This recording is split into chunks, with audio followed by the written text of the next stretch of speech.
Agma waga boya gbeme waga boya me. Benu amana enu nume wadame unume wagira boya.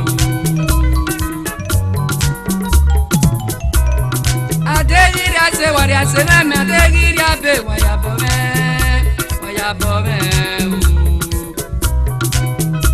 waya bome anyawa na me iria be ko sapa boya sa eno ria so eno ria be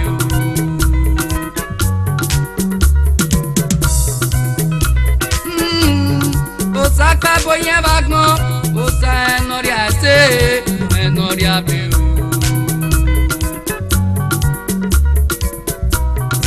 Baga boya gbe me benu mana enu me ye na unu e o ke ga boya gbe me o brother ga boya gbe me benu mana enu me sister da me unu e o ke ga boya gbe me o ose ga boya gbe me benu mana enu me o biera o ye wa da me unu e wa ke ga boya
Mana ye gbe woga to gele sete o eni ana e ma ni yagbon ma yu ye me ri o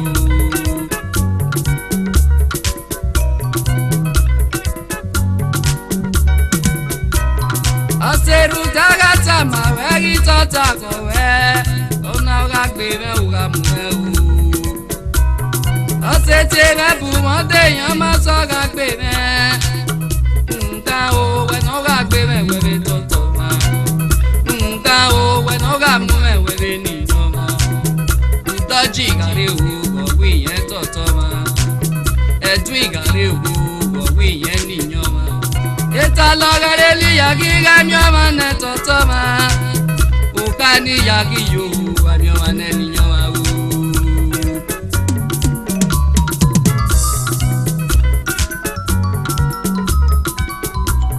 Baba mani were na nyama wenu yogba ma ya boy mama o eni mana toto mani nyoma ko genu ya boy mama o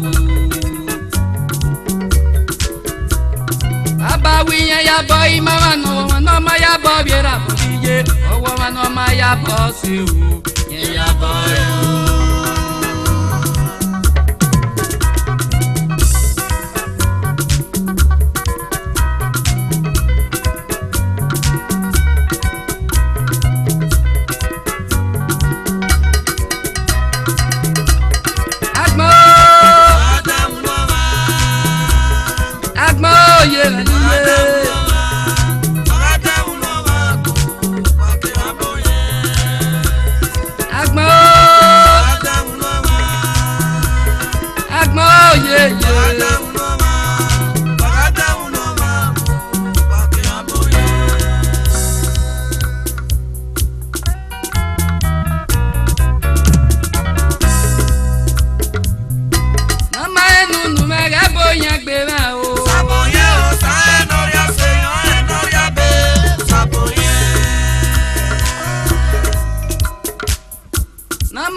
Saboye o sa no ria se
Jésù mẹ́ràká o.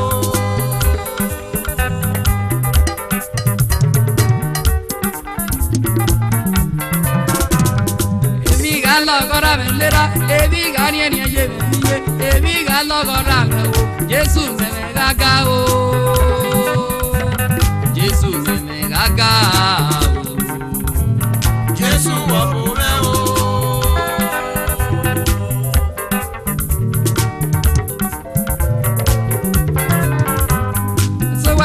Gara me lera, eso va boya ga oye me niye, eso va boya gara me o, Jésù wọ̀pọ̀ me o.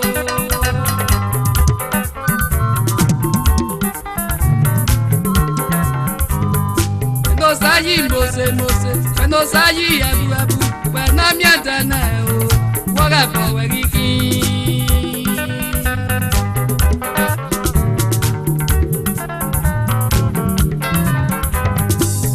No sayi mose mose, otame no sayi ebu ebu, otame ne no mi adana o, owo ga bo yen kiki.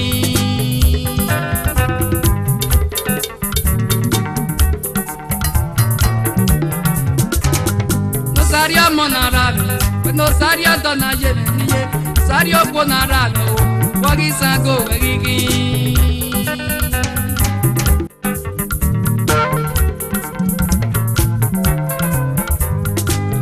No sari omo, otame no sari odona, otame no sari okona, owo ki sango yen kiki.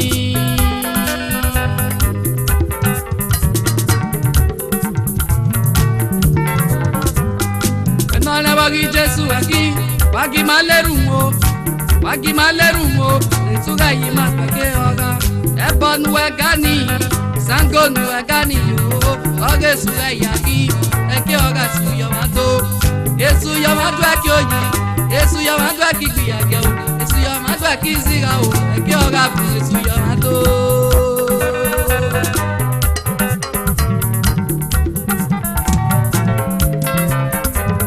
Ijesu gare o, Yesu wa gbe ọkọ mi o, Yesu wa gbe ọkọ mi, Yesu wa gbe ọkọ mi o, we no wo ga bo we ki, Yesu ga ya we gbe ke oga. Ijesu gare o, we wa gbe ọkọ mi o.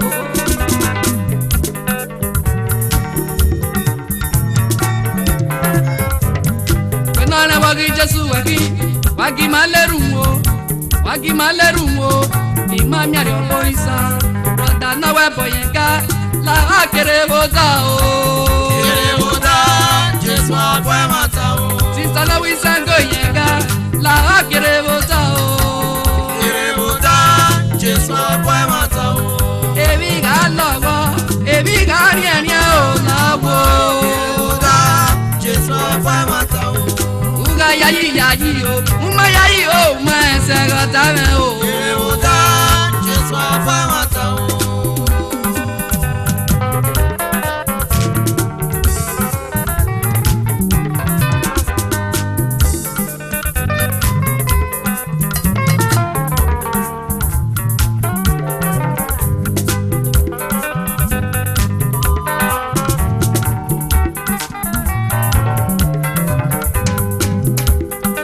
Tanya wagmanje yenga o. Jésù o, wa me akasu fome.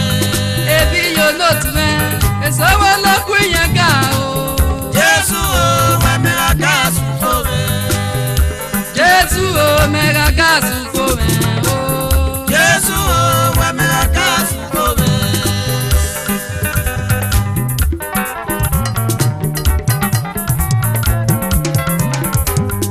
No samo egbera, uwe mi ame no pona o. Ami esa mi owa, lebo te filansi. Otame no samo egbera, uwe mi ame no pona o. Ami esa mi owa, no wogo manje yegi. We no sabu na rano, we no sabu na yeliye, we no sabu na rano, wogo loku wegi.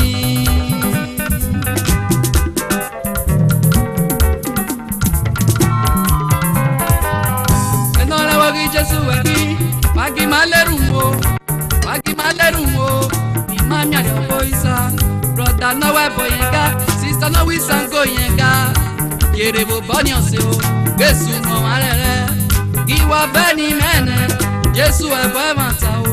Yọ̀n parí ọmọ náà má bí ẹ̀. Yọ̀n pàwé mi lọ́dọ̀ wọn borí hàn. Brọ̀dá náà wẹ̀ bọ̀ yẹn ká. Sísá náà wí sango yẹn ká. Kèrè bò bọ́ ní ọ̀sẹ̀ o. Jésù mọ̀ wá lẹ́rẹ́. Ìwà fẹ́ ni mẹ́ẹ̀nẹ̀. Jésù ẹ̀bọ̀ ẹ̀ máa ta o. Yọ̀n parí ọmọ náà má bí ẹ̀. Yọ̀n pàwé mi lọ́dọ̀ wọn borí hàn o.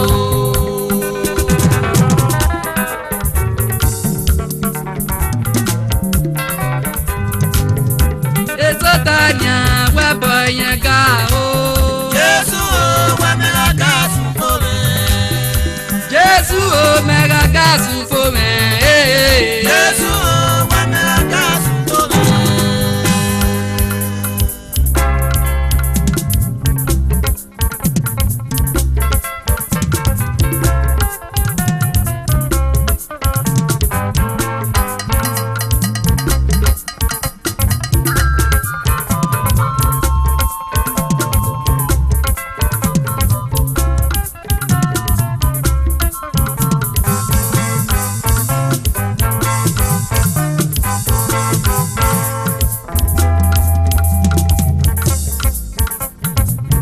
Onyonyo ibi Jésù wà gẹ́gẹ́ yọ̀tẹ̀. Ọ̀bẹ ni mẹ́ẹ̀nẹ́ Jésù wẹ̀bẹ́ máa ta o.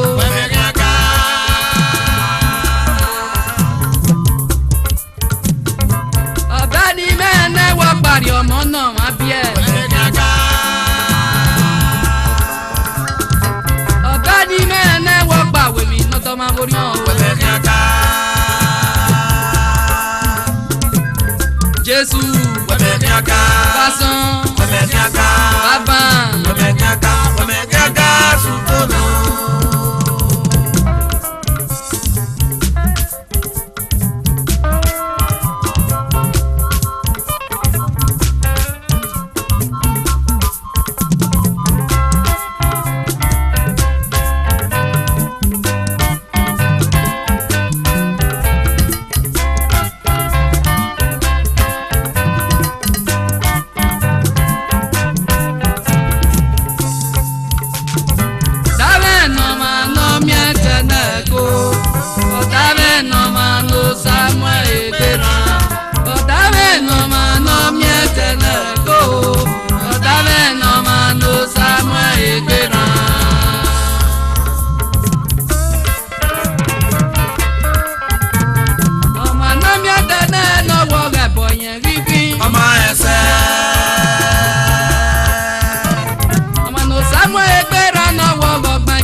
Jésù Fason Baba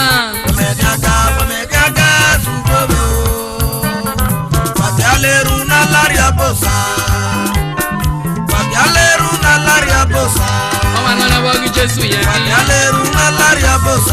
ọmọ náà lọ́wọ́ bí Jésù yẹn ká agbègbè bọ́ agbọ́pọ̀ abọ́gè èrù náà rà mẹ́rù náà èrù náà yé mẹ́rù náà.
wenye iwe ya sere no mase ese ga gbo mesa yewu sawasena eva ya vetole viagmo madana galo dadana perode to sameke na iro to sameke na swoma gai menaje o gai menaje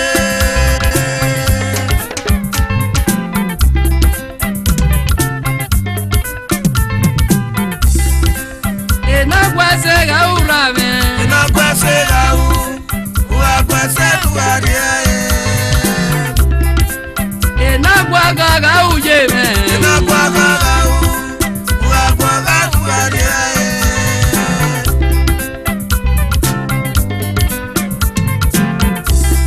o pia pa wa na dola ro ga yana ga mo pa Beni awase ni pia bi pogeri awu no mo we o eto pagire eya na to bi omo na ki o pe wa giri akiri agbon na de pe wa ni yo ma ri asigo ya na pa o bo pa o we o baby yari gba mu fi o to na ri aga ya ri asigo omo na na so ga bi o ohun na ra me ki na e uni ye me ki na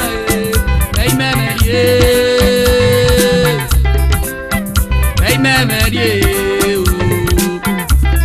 Apa uwe ni ya Maria sigo na ga no mo na ota ga era ga iwe Apa uwe ni ya Maria sigo na no mo na ya ginera giniya na we wazo ubodo gari Wasia gera biya re wa mamiko Pasa ubo gera biya re magbego Agaga we me se no pe ko ga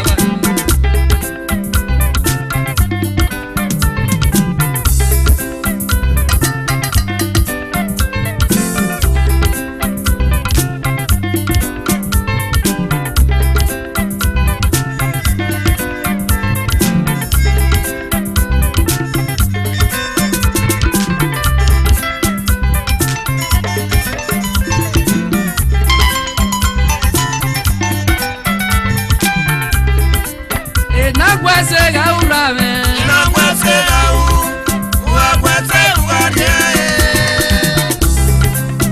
na kwaga ga uyeme na kwaga ga uarie na kwase ga na kwaga ga ko ma uru tori le o papa wa papa na to ga ro ga ya na ga mo papa o ma fuya we o Beni aria wa geri aria o te o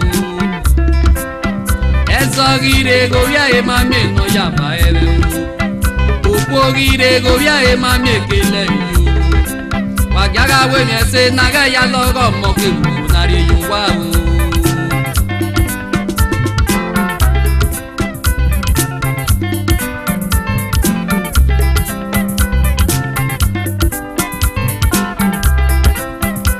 Kwase ga urame na kwase ga kwase uarie na kwaga ga uyeme na kwaga uarie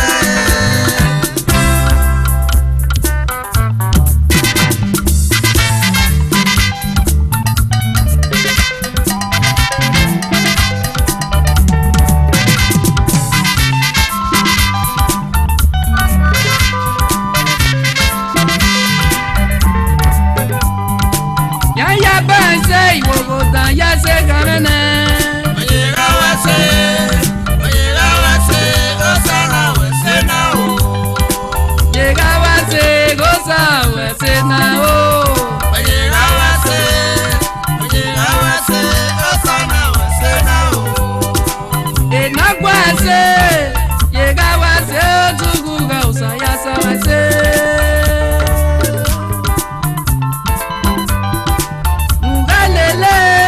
Segi boru ako Llega wase goza na wase na o Atega como se wase ga no sabe sa wase o sega gboma san we sega me no sage san we se o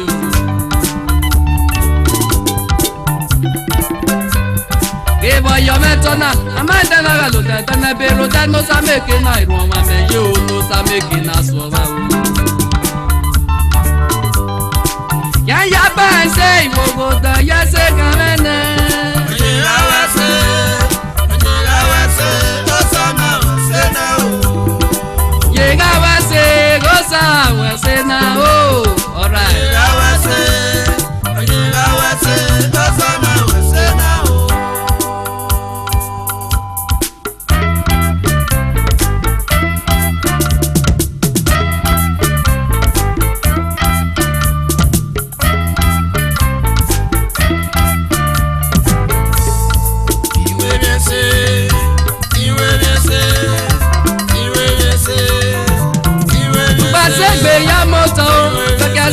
ya moto no pe ko ga ba sese ase na ele o ba ele o me se na masa o me se na masa o me se na masa o me se na masa o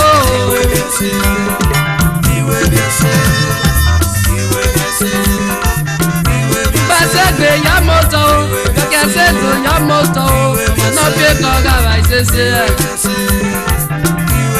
ase na ele o ba ele o me se na masa o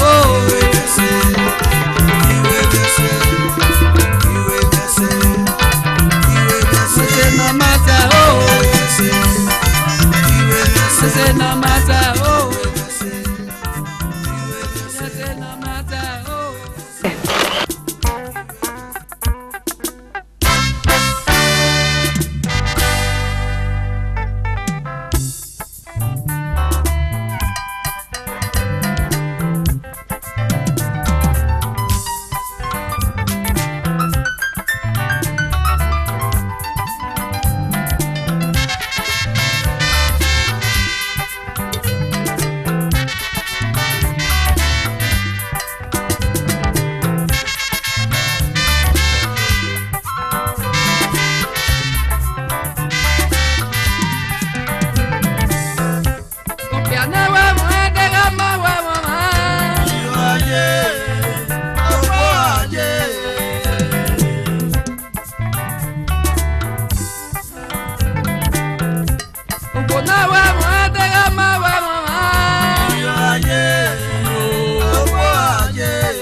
sana gagire nagmo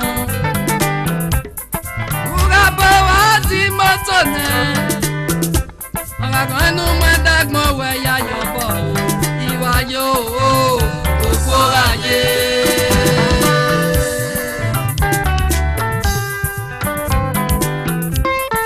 Igbeso mari gbogbo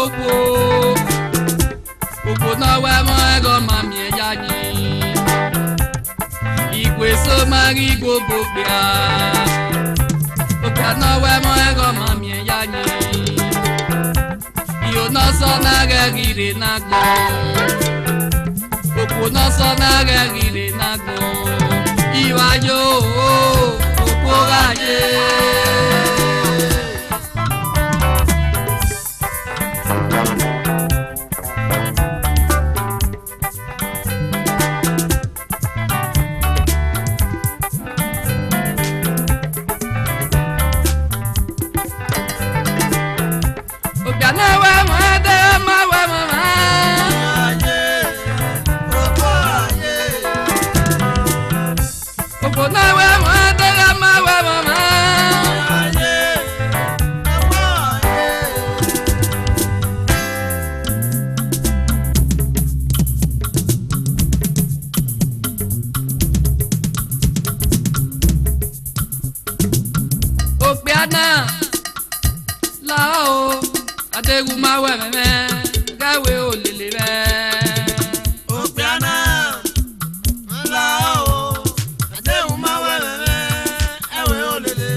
Nothing mayoto kwere agapiana matoyefo erega mwatonyo bao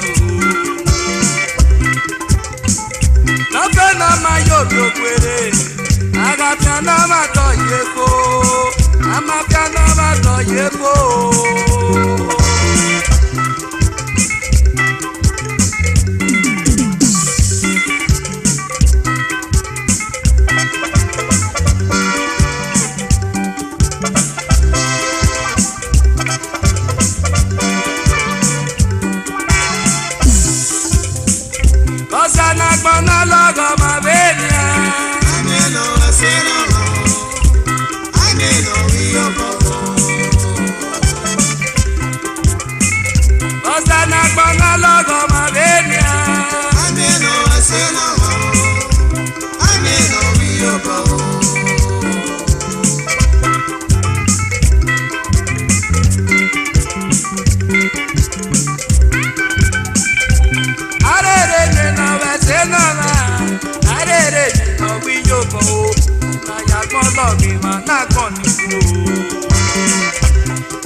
Udoji Edwin Mose Wado, Iya Dewa Mwinare Nenya o, Mama mi yo bonera yo body yo.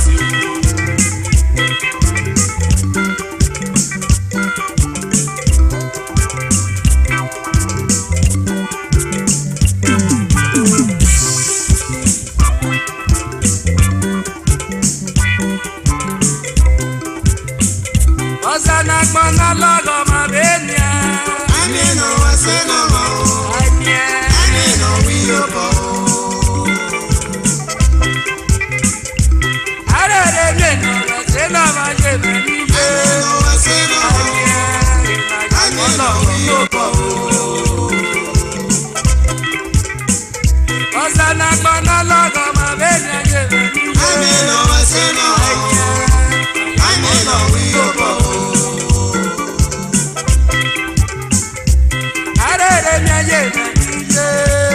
Amino wasena mo. Amino wiyobo. Osana gbona logo ma benya. Amino wasena mo. Amino wiyobo. Osana gbọ́ná lọ́gọ̀ máa bẹ́ẹ̀ ni. Amelo aselo, amelo wiyobo. Osana gbọ́ná lọ́gọ̀ máa bẹ́ẹ̀ ni. Amelo aselo.